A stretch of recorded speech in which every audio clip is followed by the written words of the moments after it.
I saw the city in the deep, deep distance that was dark green and all these lights flickering and clouds flowing over it. And this all started after tremendous geometric patterns that are incredibly rapid that you cannot describe to anybody. They're so fast.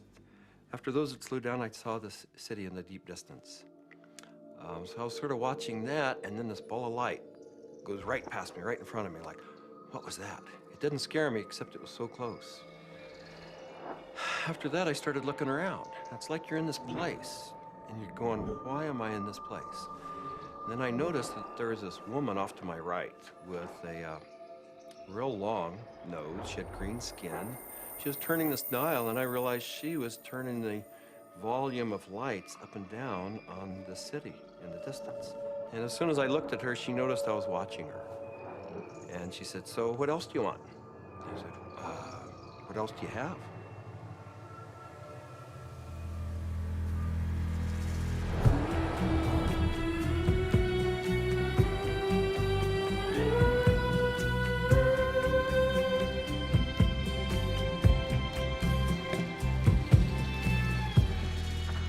This is the story of DMT, or dimethyltryptamine, a simple compound found throughout nature which has profound effects on human consciousness. One of the things, besides what it does, one of the things about DMT that always fascinated me was the fact that it's such a simple molecule. DMT stands for dimethyltryptamine, N-dimethyltryptamine. If you actually look at the ring structure of DMT itself, you only have really 4 positions that you can attach things to. So you can make diethyl or dipropyl. There are some other types of carbon chains you can attach to that end that do give you compounds that have activity, but very different from DMT. Biosynthetically, it's 2 steps from tryptophan, right? 2 trivial enzymatic steps from tryptophan. Well, tryptophan is an amino acid, of course, and it's everywhere. So all organisms have tryptophan, and all organisms have the 2 key enzymes that lead to the synthesis of DMT. And these enzymes are very ancient enzymes. They're all over the place. They're, again, part of basic metabolism. So theoretically, anything could synthesize DMT. DMT is astonishingly widely available in plants and animals all around the world, but so far nobody really knows why it's there or what its function is. That's a $64 billion question, is why is DMT in our bodies? Why is it in plants and all sorts of mammals? And what is the role it plays in humans? The conventional wisdom 30, 40 years ago was that these things had no real function. They were just sort of physiological noise, but that's a very naive understanding. And what we now understand is that these secondary compounds are, in a sense, the language of plants. These are messenger molecules. This is what plants use to mediate their relationships with other organisms in the environment. Why is it that human beings' central nervous system are wired to receive this experience? Must be that, there's important information to be learned. So I don't think it's universally present in nature by accident. It has a real function. We have co-evolved with these plants. There's a purpose and a meaning to it.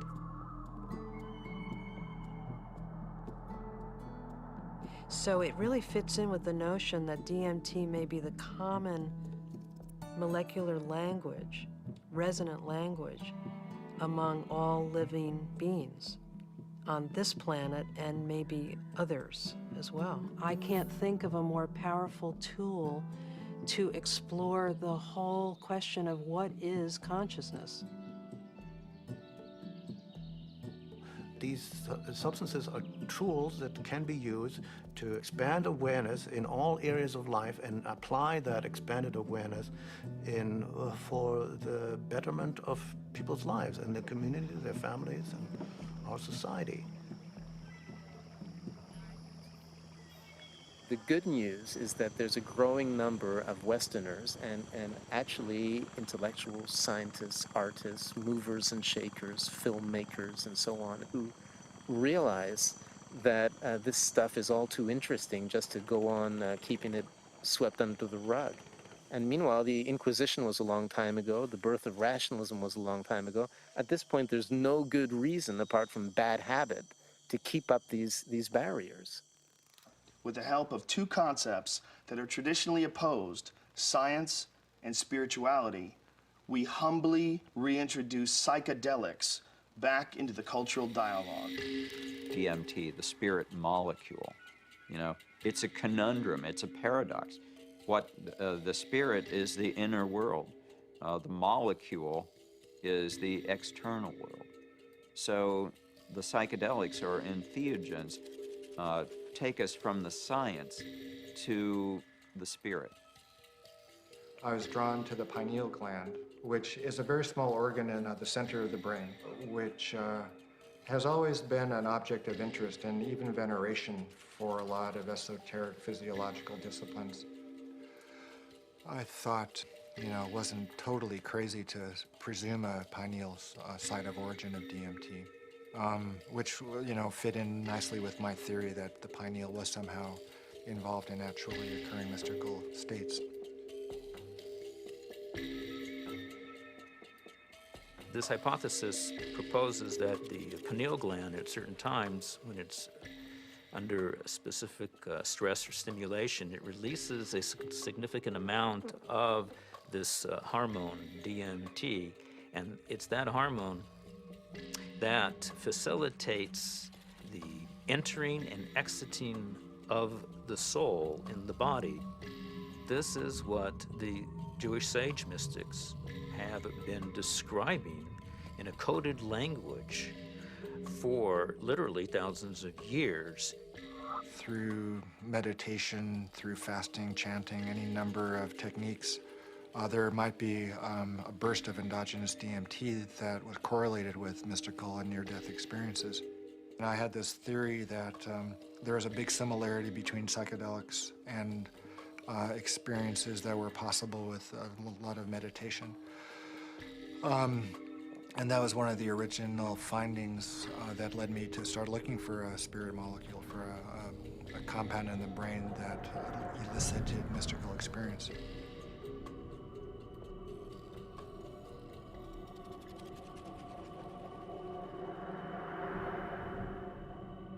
I think there may be a role for DMT in explaining any number of hallucinatory phenomena, you know, that man has experienced, you know, throughout his history. Creativity, imagination, dream states, changes that occur due to isolation, trauma, starvation, all of which produce hallucinatory phenomena. These hallucinatory phenomena are explainable by the presence of compounds known to produce hallucinations. And the only compounds that we know of that are capable of doing this are the class of compounds known as hallucinogens.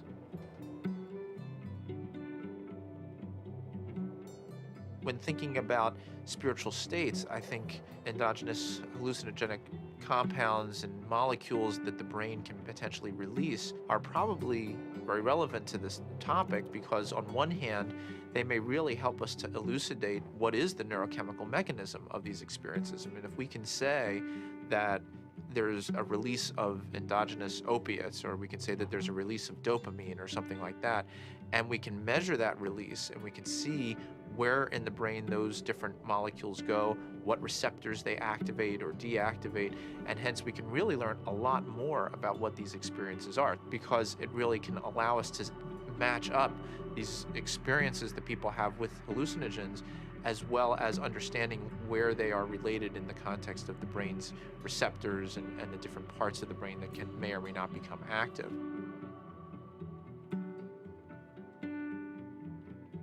One of the other interesting things about the pharmacology of DMT is that it's actively transported into the brain.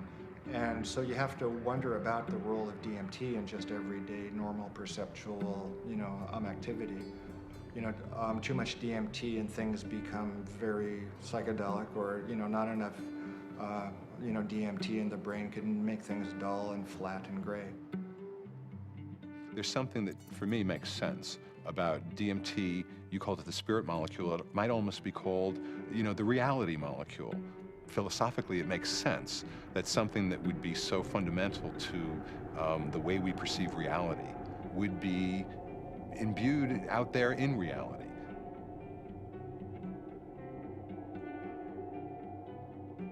There was a sense around it that there was something special, that it wasn't like anything else. There wasn't like other psychedelics. Its intensity and speed was such that it really produced a different kind of response. I mean, I remember almost getting the sense that it was kind of like a psychedelic bungee jump, that there was a kind of raw leap into this rapidly changing environment that was very different than the more gradual approaches of other psychedelics.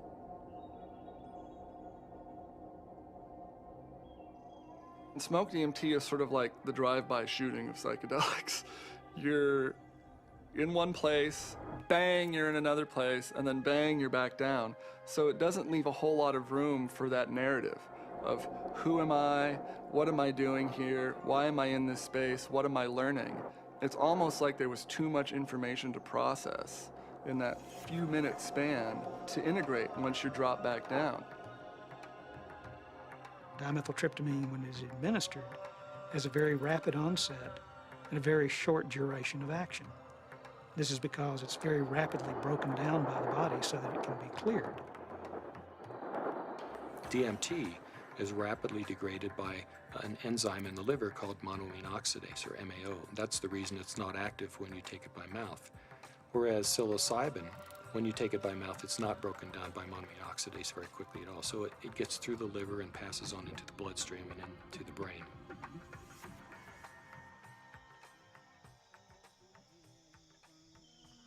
Yeah, I'm very interested in ayahuasca. When I began my studies in the early 1990s, ayahuasca was just starting to make inroads into the West, but it's obviously become a lot more popular in the last 10, 15 years.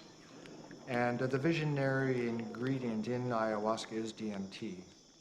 Through some amazing feat of pre-literate chemistry, the Amazonian natives stumbled upon or combined whatever. I don't know how they did it, but they found that one plant contains DMT and one plant contains an enzyme inhibitor. Combine them, you can drink DMT and it's orally active. So it starts working in a half hour, lasts for 3 or 4 hours. And you can, maneuver a lot more comfortably within that state than you can when you're just smoking it or injecting it.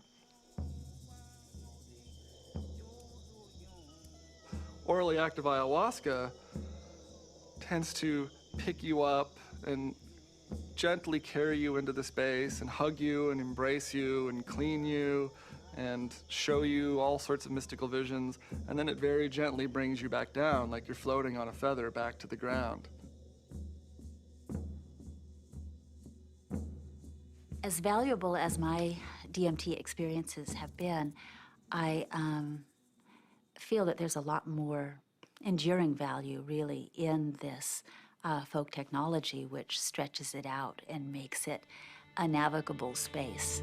Our whole Western, European-derived tradition of distilling alcohols and isolating chemicals and making everything stronger and taking it out of nature and putting it into the biggest punch that we can, I don't think that generally that's the most useful way. I think there's a reason that cultures have learned to turn a 5-minute experience into a 5-hour experience.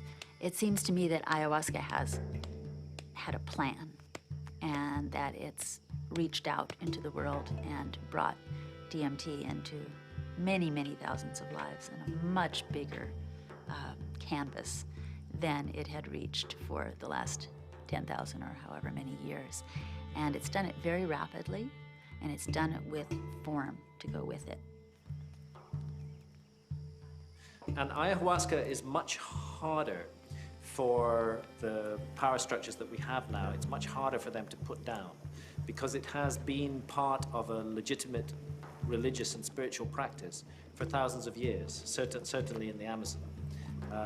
And we can't just dismiss all that as primitive mumbo jumbo and superstition. We have to get to grips with that on its own terms. I think that there's a growing number of people who feel this desire to get back in touch with nature, with plants, with animals, and who know that through the shamanic path there's a way of doing this, and that actually these tools, these psychoactive tools for plants like ayahuasca is a very direct way of doing this. Now, it may not be everybody's cup of tea, and I think a lot of people are actually with reason afraid of it.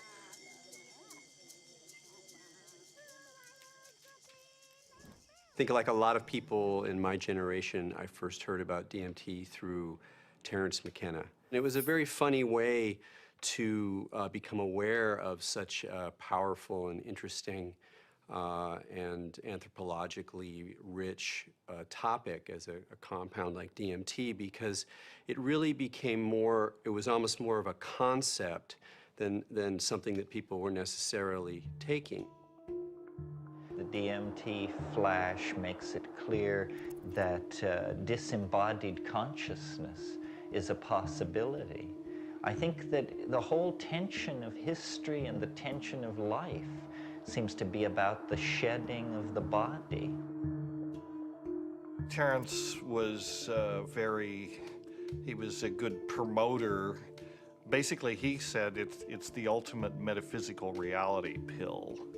And even though it's not a pill, but I thought that was a pretty good characterization after I took it. It seemed to be of a different order than LSD and mescaline and some of the other things that were around. DMT really did seem to be a whole other level of experience.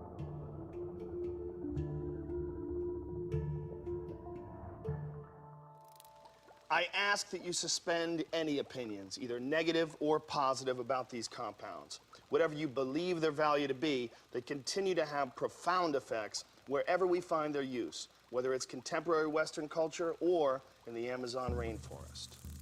It was in the 50s that the ayahuasca churches started going public. You know, that there was a kind of transition from the indigenous Indians in South America to the mestizo people in the cities, and then these churches, you know, the Santo Daime Church and then the UDV Church a little later, started doing ceremonies that would made the ayahuasca accessible not just to Indians, but to urban people in the big cities in Brazil, who are as far from the shamans as we are. In the early 1990s, the UDV established a branch of their church in the United States. In the late 90s, the U.S. Customs Department, along with the DEA, intercepted a shipment of ayahuasca. The church protested the government action. They contended that it violated the Religious Freedom Restoration Act, and the case was heard in the U.S. Supreme Court, and in February 2006, their decision was announced, and it was a unanimous decision on the side of the UDV. Why is it that in the entire Western world, these substances that have been found to be so interesting by hundreds of cultures for thousands of years are prohibited? How did these cultures that consider themselves to be enlightened, democratic, and scientific get to declaring plants illegal? It can seem weird, but there's clearly something deep and revealing about the nature of these societies. Our society values alert, problem-solving consciousness, and it devalues all other states of consciousness. Any kind of consciousness that is not related to the production or consumption of material goods is stigmatized in our society today. Of course, we accept drunkenness. We allow people some brief respite from the material grind. A society that subscribes to that model is a society that is going to condemn states of consciousness that have nothing to do with the alert problem-solving mentality. And if you go back to the 1960s, when there was, a tremendous upsurge of exploration of psychedelics, I would say that the huge backlash that followed that had to do with a fear on the part of the powers that be, that if enough people went into those realms and those experiences, the very fabric of the society we have today would be picked apart, and most importantly, those in power at the top would not be in power at the top anymore.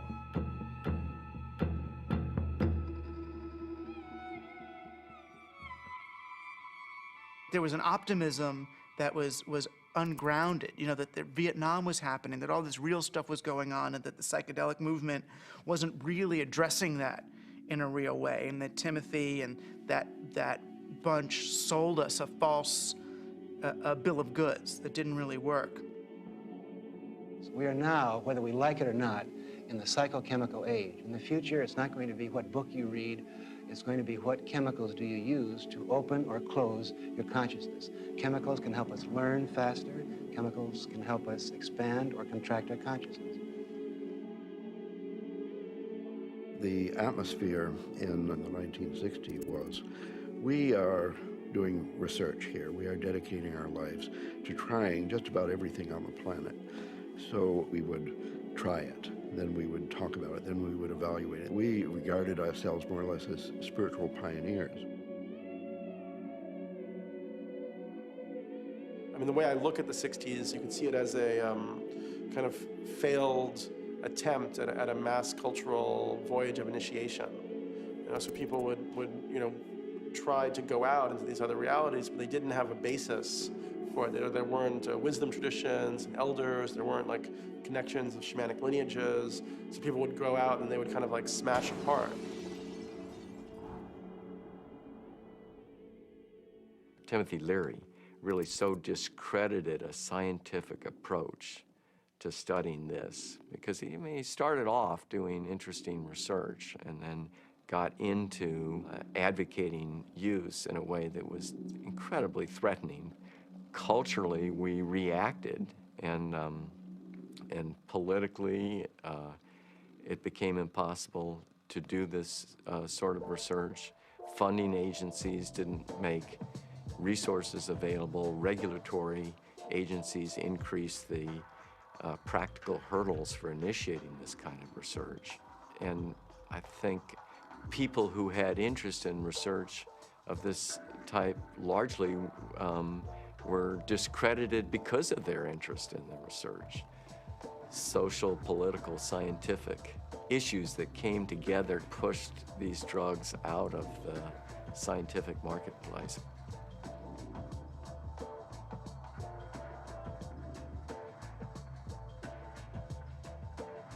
The public opinion in many cases had become that psychedelic research was dangerous. The lay public was uninformed about the true nature of these compounds and what their importance may be in the understanding of perception itself.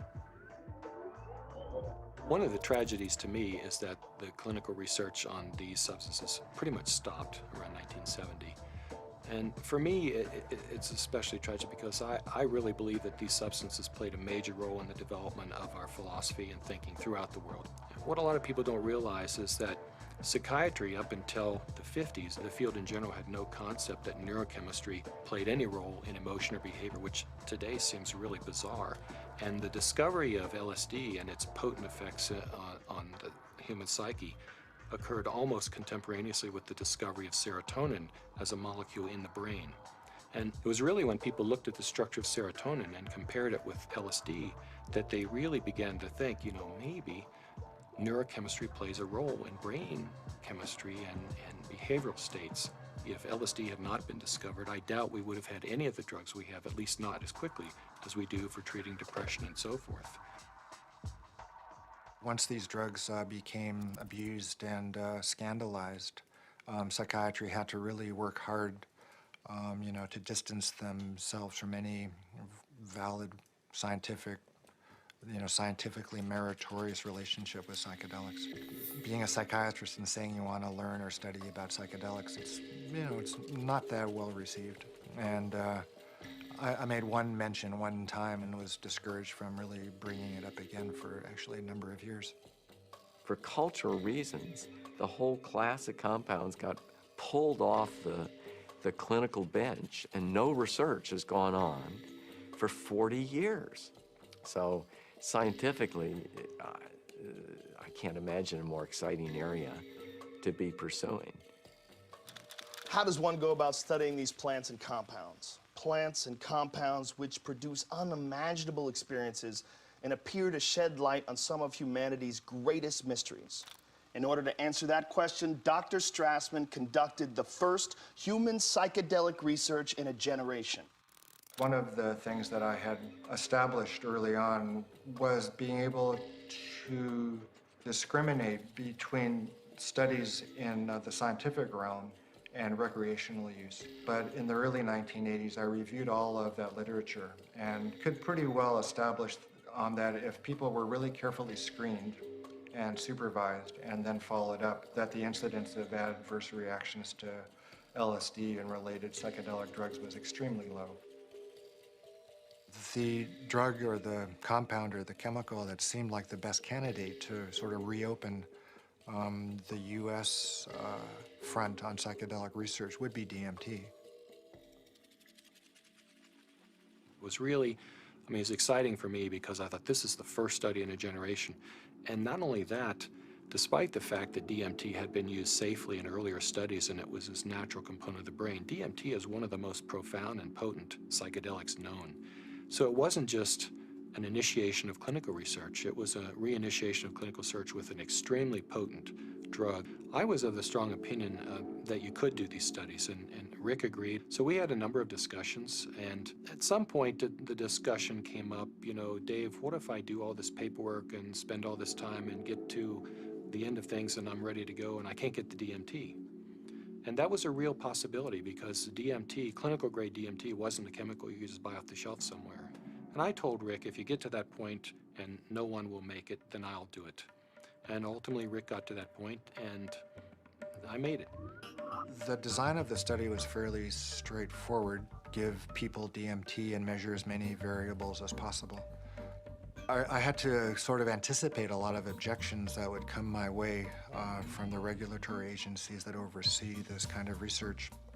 So at that point began a 2-year process of dealing with not that many regulatory agencies, but fairly monolithic ones. One sort of a sidelight of the protocol was the involvement of a psychiatrist from UCLA named Daniel Friedman. He was kind of one of the grand old men of American psychiatry. And actually, he was one of the people who in the 50s and 60s got their start with psychedelic research. And the main thing that Danny Friedman told us was, don't even get close to psychotherapy. Forget about treating mental illness or alcoholism or anything. Forget that. That's where all the hysteria is. That's where all the fears get up. You're a scientist, Rick. Approach it as a scientist. Do basic, simple measurements. Look at heart rate, cardiovascular parameters. You won't get in trouble doing that. You can get it funded, and it's solid science. Rick did what he said, but then he still was able to get these, accounts of what happened. And that wasn't in the plan. That wasn't really what was proposed in the studies that were funded, and that wasn't what Danny talked about. But those were the spin-off that really made it interesting. Rick Strassman was advertising in some magazine somewhere about wanting volunteers for a particular study in a psychotropic, and I didn't really know I didn't know DMT from STP at that time. And I remember reading that and I'm thinking, oh my God, this is bad. I better get involved in this and make sure that somebody doesn't get hurt, and that at least there'd be some sensitivity towards what this stuff is really about. I met Rick's research nurse at a party, and she heard me talking about that I had used peyote ceremonially, and she took me aside and said, there's something that you might be interested in. We're looking for subjects, volunteer subjects, for some unusual research. I was a little concerned that the study participants might be a little obnoxious. Maybe that's not the right word, but you know, people that were just seeking to do a lot of drugs, and they were very professional people. There were varying degrees as to how much hallucinogen use they had been through. It seemed like there were some people that felt like they had made it their life mission to experience every kind of substance out there, and then other people who I think were just interested for their own personal growth and or curiosity. Once we actually got into the preparation for the actual trips, Rick asked me about roller coasters. Do you like roller coasters? You know, the sensation of going up really high and then slamming back down towards Earth. And I said, no, I hate them. They're horrible. And he said, not good. I just wanted to go with the experience, learn as much as I could, absorb as much as I could, and be humble to it. The idea of legally sanctioned psychedelics was just very compelling.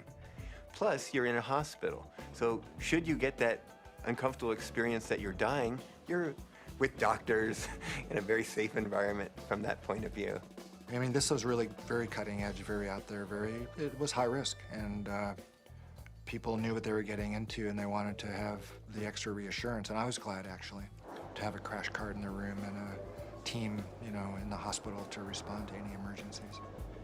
You're in this hospital room, and there's all the sounds and the smells and just the prior experiences of being in the hospital. You know, all these negative things come back. So there was the whole environment to be overcome, because little did I know that it didn't matter where I was. I wasn't going to be in my body. I was going to be out in the universe, and it didn't matter where you launched from. It could be a hospital room, it could be the jungle in the Amazon. It didn't matter where you were, because you weren't going to stay there. Set and setting is so important. It's even more important than the substance. More important than the substance. Set and setting is everything. Now, what is the set and setting when you are blindfolded? The set and setting is not what you're seeing. You're not seeing anything. The set and setting is your internal self.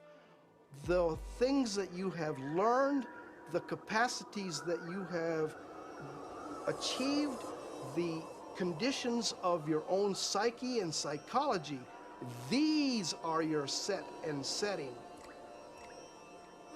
It's the medicine combined with or interacting with the set and setting that creates an effect of safety, of trust, of comfort, and of resourcefulness that makes it possible for you to take some big leaps and receive some big gifts. And if that's not there, you just get terrified. So I didn't really have physical fears so much that they would die or have a stroke.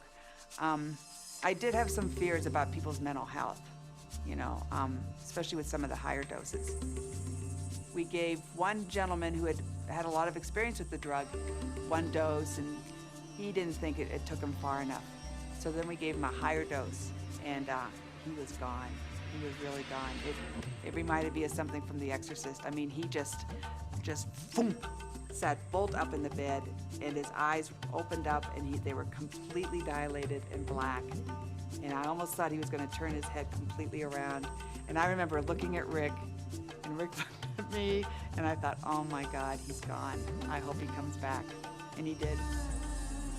The countdown was like, you know, counting down for preparing for your death, like waiting to surrender.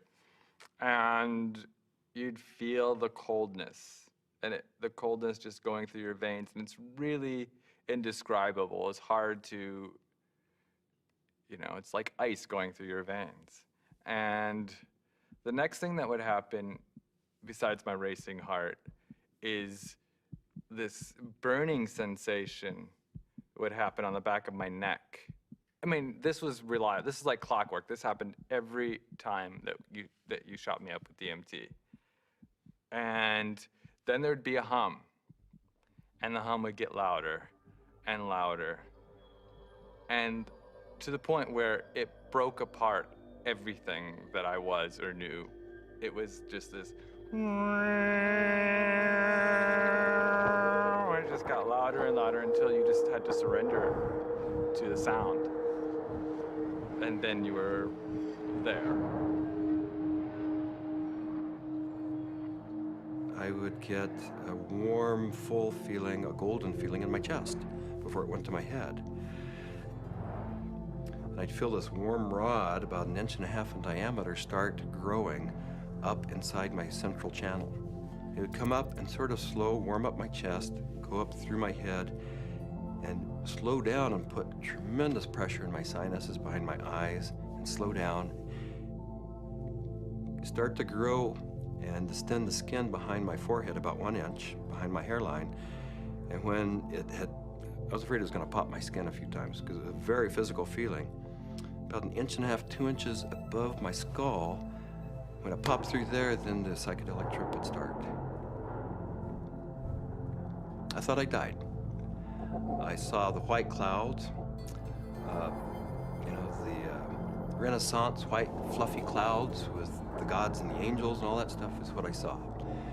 I thought I was dying and going out, but I did take a quick look at Cindy and a quick look at Rick because I had my eyes open, and they were both there watching, looking very calm. And I go, oh, that's really good news. My body looks fine.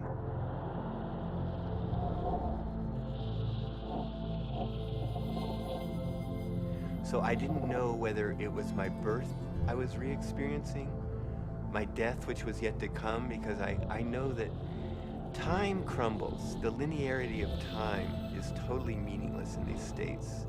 You are at the Godhead, the point where all time folds in on itself. More and more layers of my humanity start peeling off. Finally, the last, you know, almost the last layer, and I can't even describe what it is, but you have, at some reaches way in there, there is like the last layer of that which defines you as a human being, and it goes click. You are no longer a human being. In fact, you're no longer anything you can identify. There was no concept of time. It was so disorienting.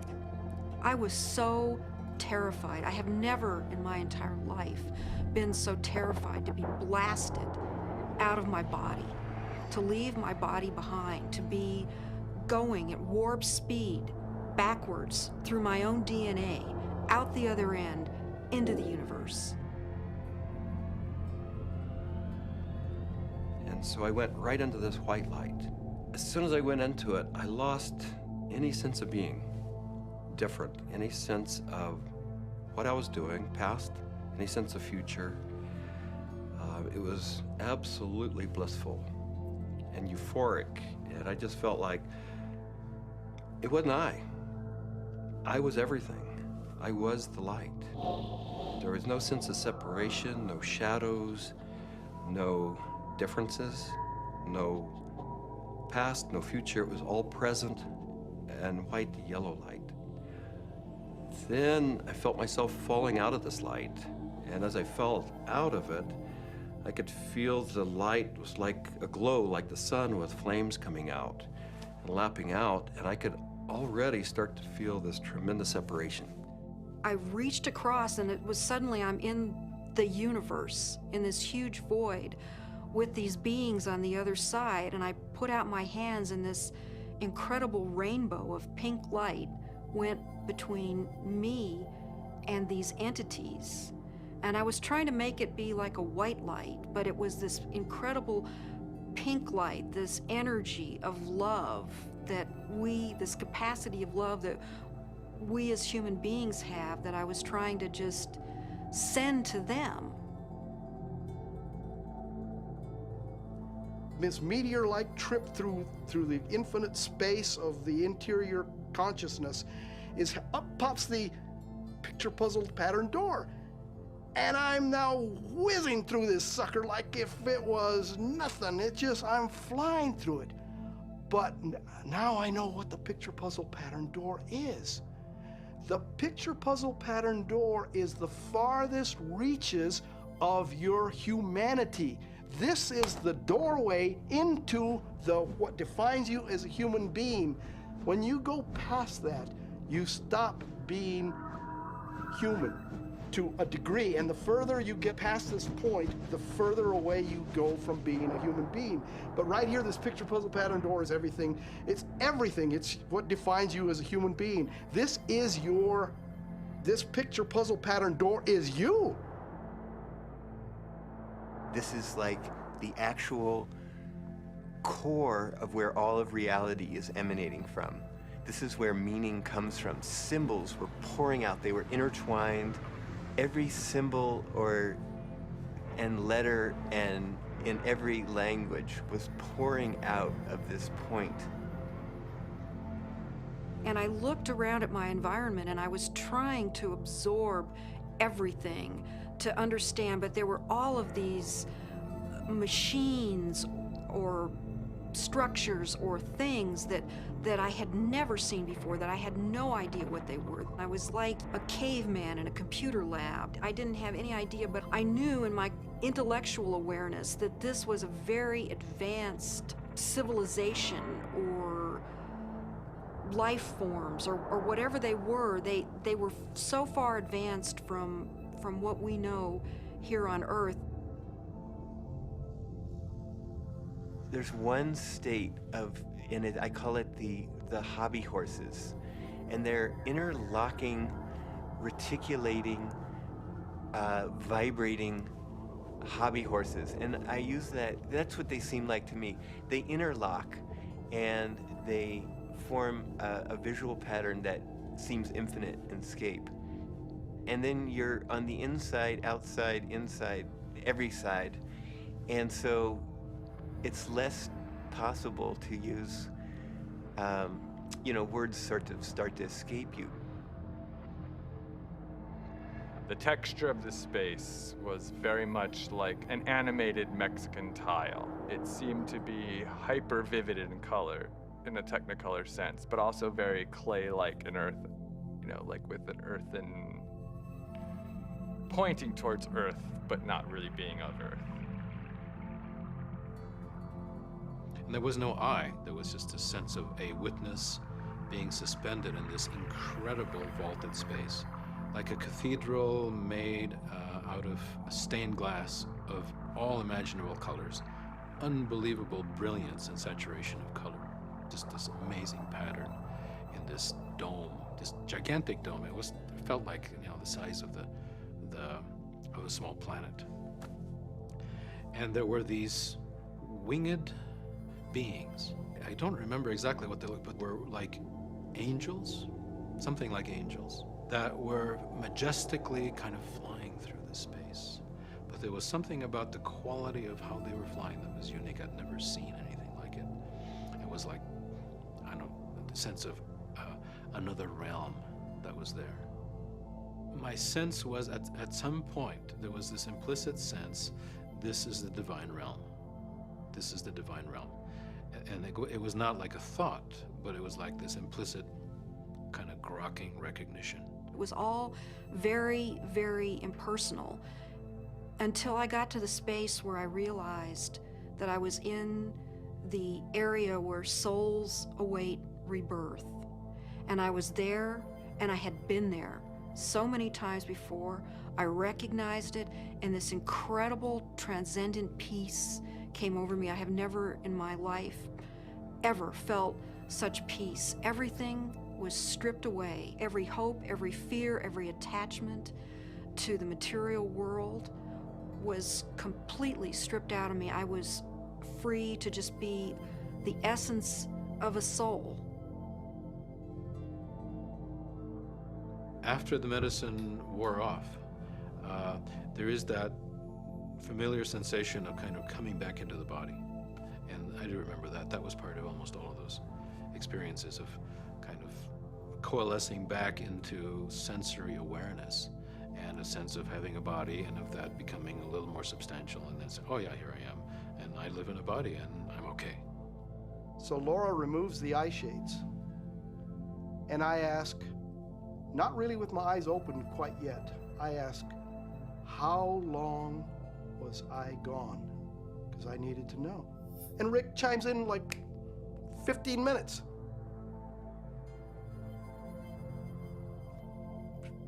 for a moment, I'm shocked. I'm like, you know, mind, you know, has to try to catch up, because now the whole cognitive dissonance of the experience has to catch up. I was gone for 15 minutes. 1,000 years of experience in 15 minutes.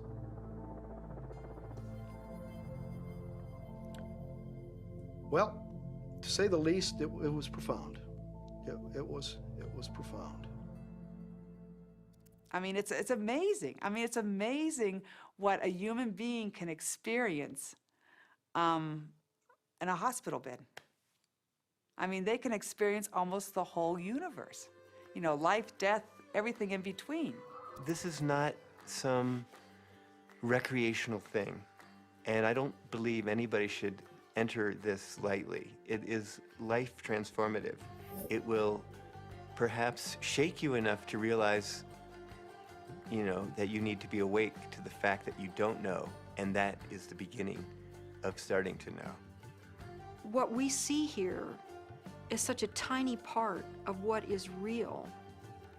I get really frustrated because, of course, there's no way to prove that where I went was deep space, that I encountered, you know, other entities, other life forms that exist in this universe. At some point, maybe our civilization will become advanced enough and we will throw off these anchors of impossible thought, that these things are impossible, that it's not, you know, that everything that exists where we can see it. I wrapped up the studies in '95 and really just had to take a break for a couple of years. I was aware of a growing sense of discomfort with what I was doing because I just couldn't explain it. And it seemed to me if I couldn't model and explain what was going on that I was doing and just, you know, bringing people to the edge of these kinds of experiences, it seemed like I ought to. That it was a little irresponsible to be sort of pushing people off the cliff like that without really knowing exactly what it was and accepting and understanding and feeling comfortable with that model. And, you know, I think what began dawning on me after a while once I stopped the study was that I was really dealing with a spiritual phenomenon. What do these experiences say about the nature of reality, the nature of our minds, or the function of our brain that we can so quickly shift into these alternate realities? Let's take a step back and consider how these experiences inform us about ourselves, our consciousness, and the symbiosis of the two. It started seeming to me that what was happening with DMT, particularly with respect to some of these reports of entering parallel or alternate or freestanding parallel sorts of realms of existence, is that indeed was what their consciousness was doing. The chemistry of their brain, which is the organ of consciousness, was being changed by DMT in such a way that they could then receive information that we weren't able to receive normally. Yes, there's the experiences from DMT and ayahuasca, and they have their function.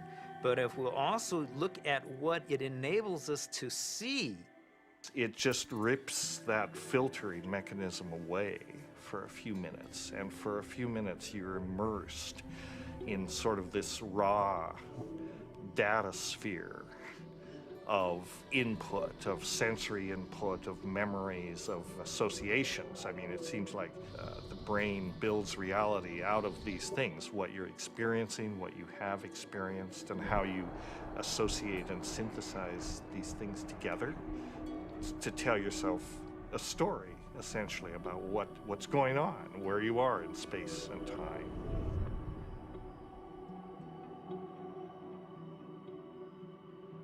It's the brain that helps us to process all this information and to create for us a rendition of what our world is all about. But we're trapped within that brain. However, in spiritual experiences where people feel that they get beyond the self, in certain types of psychedelic experiences where you have incredible sensory and other types of phenomena, people really feel like they are able to kind of get outside of their brain. We have to take a very big look at what is going on within them when they have the experience and try to understand how it happens physiologically and try to make sense of it from the subjective perspective as well as from the objective perspective. I don't think you can just say, let's just explain it away on the basis of science. What I was doing early on when I was hearing these reports were interpreting them, calling them psychological or brain chemistry aberrations or whatever, that there was a part of the brain that was being dinged that was responsible for the alien appearance phenomenon. This is not a new phenomenon. Entities in altered states, have been recognized for an extremely long time in many cultures over the millennia. Helpers, spirit assistants, angels, all of these different entities have been fairly common throughout man's experience of altered states and through much of man's mythology.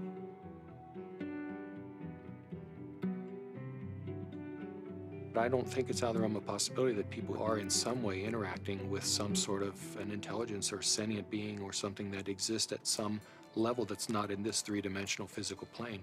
I'm looking at it from a sense of, okay, is the drug healing you? Is it helping you? Or is it giving you the tools? What are you bringing back? What you bring back, I think, has to be something more than there are these entities out there.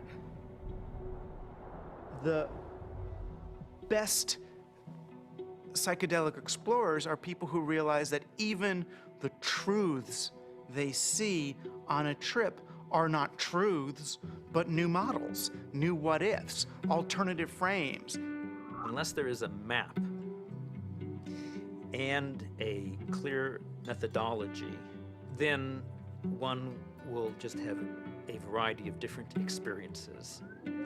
All these various experiences that have been reported from NDEs, near-death experiences, alien abductions, alien encounters, sexual ecstasy, I believe all of these experiences, in fact, are fractals.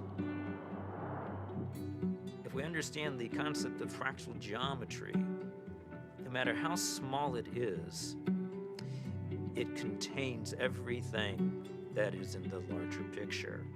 And thus, that validates profoundly all these various experiences. Discount the phenomenon as hallucinatory or imaginary. I think it's maybe more useful to look at a mechanism of action. If it is real, then perhaps how does it work? Look, there's extraordinarily regular phenomena that come up with these things that are clearly linked in many ways to these larger human issues around mysticism or religious experience or encounters with other entities. And here we have it. And if you can't go in there and really go in there and account for this material inside your neuroscientific framework, you're leaving a huge gap. You gotta account for this stuff the way you gotta account for dreams, the way you gotta account for all sorts of psychoactive responses. Using DMT as an explanatory model, as kind of the mediator between our consciousness and the consciousness of a non-corporeal sort of reality, it's handy. With DMT, there are no words. I would try to wrap mathematical vocabulary around the experience afterwards. I specialized in the metaphor of vibration and how vibrations in fluids created form in fluid, and that would be the key to the relationship between the spiritual realm and the ordinary realm. This was the window that was opened by DMT. Using psychedelic drugs or other types of pharmacological substances can help to induce a state where people feel that they touch a deeper sense of reality, where they understand reality on a more fundamental level, and they gain a great deal of insight and knowledge into the ways in which the world works and how they are, as a human being, supposed to relate to that world. DMT is somehow, it seems to me in my experience, more of a breakthrough than LSD, mushrooms, peyote, and so on. It's instructive. It's more supportive of future evolution and the creation of the future. And it is in itself more of a mystery. How could this little stuff produce something that has intelligence, you know, that is actually a doorway to another reality? So what is the nature of reality, and what is the nature of how we as human beings experience it? Can we understand it better? Are we capable of understanding reality on some very fundamental levels? And what do we need to do in order to prepare for that?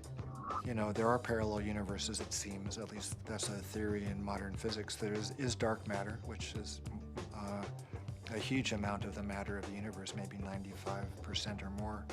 As radical an idea, it's just a logical extension in some ways of, instead of using a machine to see more than we normally can see, we're using the brain. There are fields which are undiscovered so far, which have nothing to do with anything that is discovered so far. The gravitational field, you know, was unknown before the year 1604. The electromagnetic field, unknown before the year 1830 or something. All of these, what we call the fundamental fields of mathematical physics, are new discoveries. Dark energy is also even newer discovery, and beyond that are maybe more discoveries yet coming beyond our cosmos itself, in higher dimensions, as they say. I still don't have very much use for the concept of God, but I do believe that there are higher levels, transcendent levels of reality, and I'm actually now starting to really believe that the brain is not the source of consciousness, is not really who we are, but it's more like a radio tuner for something way bigger.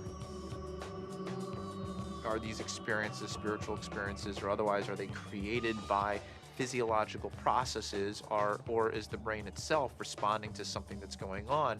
And the fact that somebody may actually find a way of turning on their brain to spiritual experiences, again, I mean, I'm not sure that that necessarily diminishes the reality or the realness of what those experiences are about. If the pharmacology or the psychopharmacology of psychedelic experiences turned out to be essentially the same as religious or spiritual experiences, it would help us to understand where these experiences are occurring within the human brain. I'm actually quite convinced that we're probing the biological basis of moral and ethical behavior. I think these primary religious experiences really are at the bedrock of the world's religions. The research and knowledge and speculation about the pineal body and DMT is in fact the hand of God that is interacting with our natural evolution to stimulate and accelerate the process of redemption of individual and of collective global enlightenment. Because of my ayahuasca experiences, I consider myself a spiritual person. I know things now that I could never have known otherwise. This experience is so familiar for a lot of different people, and is so easily acquired, and so much information comes with so little effort that it is a kind of a miracle. It's a miraculous way for us to transcend ordinary reality and obtain maybe an intimation of what's necessary for survival.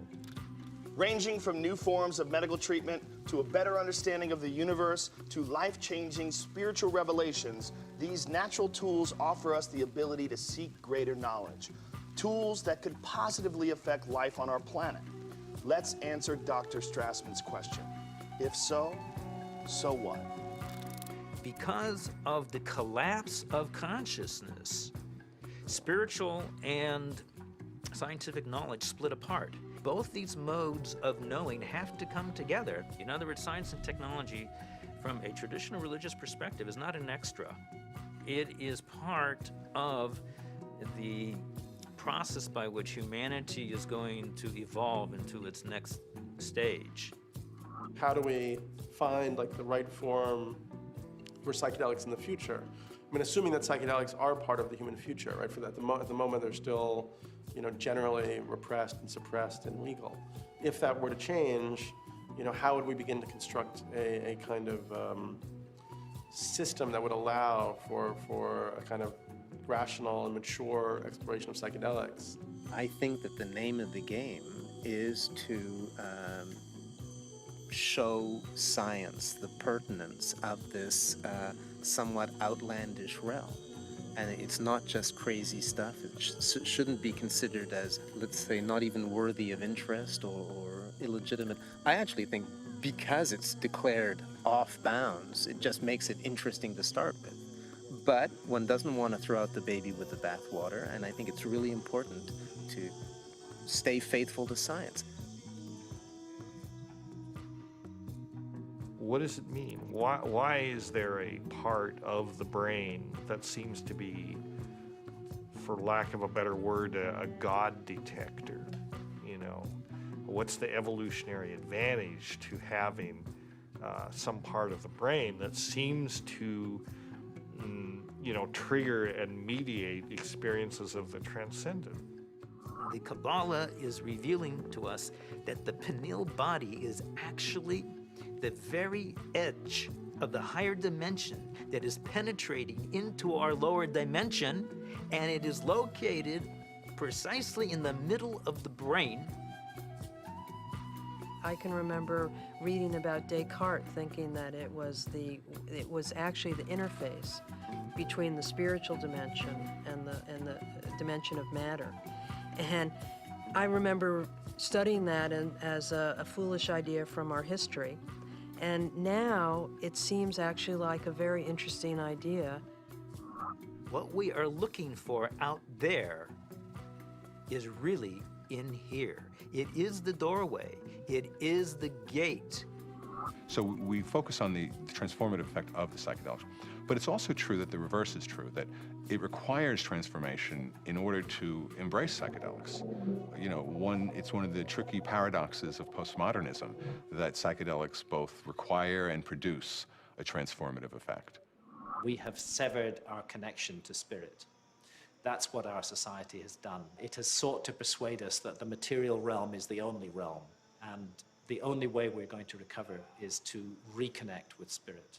And I truly believe we need the help of the plants in order to do that. Part of our work is to respect these medicines and then to change the culture enough that people doing them can be respected and held, and not everybody needs to do them, not everybody should or wants to, but that it isn't pushed to the side. And so part of that does involve then research, because that's how in our reductionist society we validate things.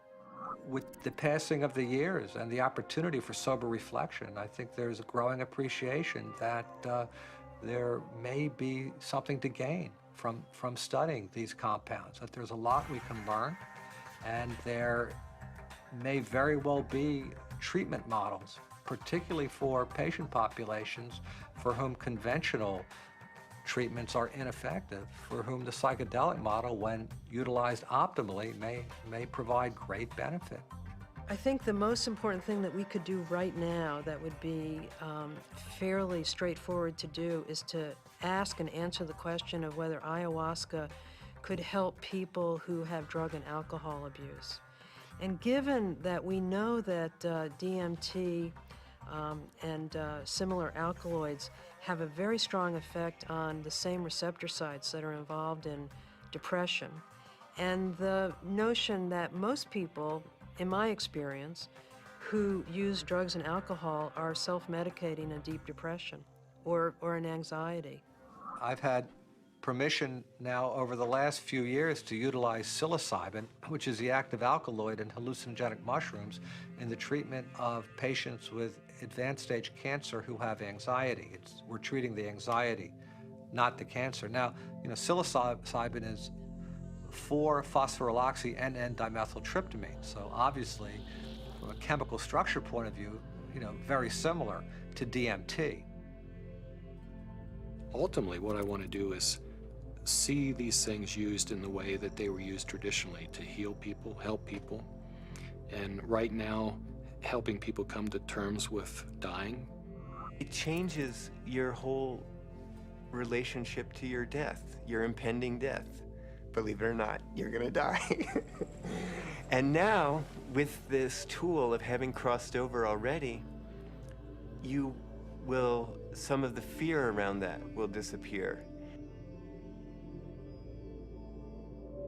Now I'm beginning to wonder whether consciousness may actually survive biological death, that maybe the model that we've been working under in psychiatry and the behavioral pharmacology model is just wrong. It's backwards, actually.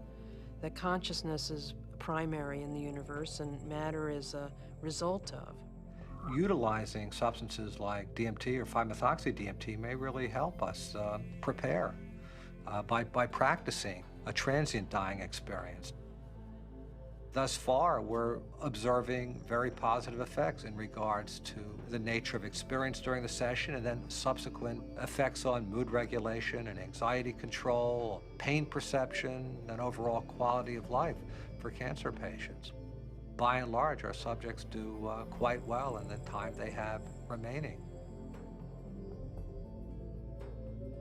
For those people who do come to terms with it, part of it is a recognition that these psychedelics open up a space that they weren't aware existed and sort of give them a vision of what could be past death, as well as a better perspective on the accomplishments they've made in life, a better feeling about what they've done in their own lives. But I think all people who have psychedelic trips and meditations and so on are poking more or less into the same higher realm and receiving some information from there. If we can develop this could be absorbed into ordinary science that we could approach with the scientific method and so on, then our intelligence, our capability of survival on planet Earth would be increased. I mean, we're a dying species. We live on a dying planet. We're killing the planet. So our disease is extremely serious. And therefore, we're desperate to find new information, ideas, and so on that can transcend. We have to evolve. And I think our intellectual evolution may be predicated upon the psychedelic pioneers. It's so easy to change the world. I mean, and that's the kind of thing that you can see on psychedelics. If you don't get trapped in the beauty and awe of the psychedelic experience itself. You know, it's like looking through the chandelier of reality from a different vantage point. You know, you can now project through those crystals in another way, and it's beautiful. But, okay, now come back, now come back. I think if I ever were to resume giving people psychedelics, particularly DMT, it wouldn't be just to kind of tinker with brain chemistry and just see what's happening. I think one of the things I also learned in the research is that you just don't want to give drugs and see what happens. That's a little, I don't know if callous is the word, but that's the first word that comes to mind. I think if you're really going to open people up like that, you need to do it for a purpose, not just for scientific curiosity. And I'd like to be helpful rather than just sort of smart or clever. To my mind, is this kind of two-edged sword of simultaneously opening up to the numinous world, to the world of messages, the world of spirits, the world of entities, and at the same time rigorously taking that material into the acid bath of neurology, into sociology, into the ongoing construction of reality. And that the wisdom that these things bring is this kind of very tricky mixture of authentic religious experience with gods and messages and clear signs, and a sort of remarkable mirror of the mind.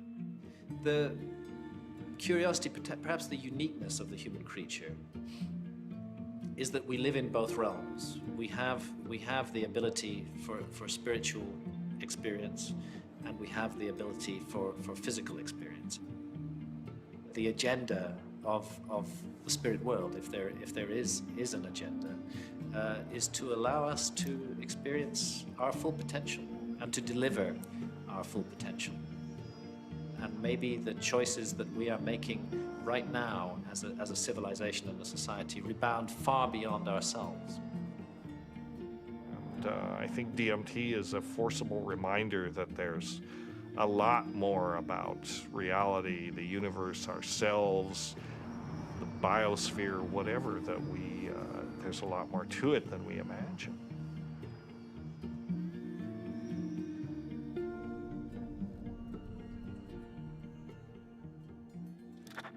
It seems our reality is not the only reality. Occasionally, the cracks reveal themselves and may even want to be discovered. As humans, we are creatures that thirst for knowledge. We spend time, money, and infinite energy searching for it, in schools, in churches, in business, and in technology. Knowledge is power, and thus our greatest quest.